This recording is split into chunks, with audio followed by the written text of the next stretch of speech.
আরে হ্যাঁ, আম কি শুধু জুসেই থাকে নাকি? আজকে সে আসবে লাড্ডু হয়ে। সবাইকে স্বাগতম। আজকে আমরা বানাতে চলেছি এমন একটা লাড্ডু যেটার কথা শুনলেই মুখে পানি চলে আসে।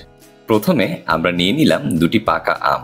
আমগুলো যেন বেশি পাকা আর মিষ্টি হয়, কারণ টক লাড্ডু খেলে দর্শকরাই পালাবে। এরপর আমগুলোকে ব্লেন্ড করে নিব। তারপর ফ্রাই প্যানে দিয়ে দিলাম পাউরুটি গুঁড়ো, গুঁড়ো দুধ,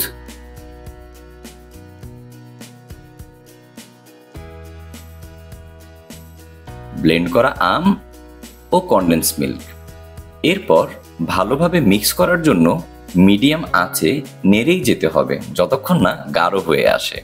আর হ্যাঁ, এই সময় কেউ ফোন ধরো বললে বলবা, না ভাই, আমি লাড্ডুর প্রেমে ব্যস্ত। ঠান্ডা হলে হাত দিয়ে ছোট ছোট বলের মতো বানিয়ে নাও। গোল হোক আর না হোক, প্রেম যেন ঠিকই থাকে। তারপর একটু পেস্তা কুচি ছিটিয়ে দিলেই শেষ। দেখতেও সুন্দর, খেতেও বিয়ের লাড্ডুর চেয়েও কম না।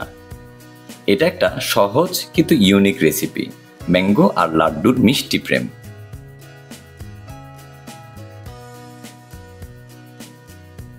বানিয়ে ফেলো আর কমেন্টে লিখো তোমার বানানো লাড্ডু কেমন হলো। আর যদি ভালো লাগে একটা লাইক, কমেন্ট আর শেয়ার দিতে ভুলো না।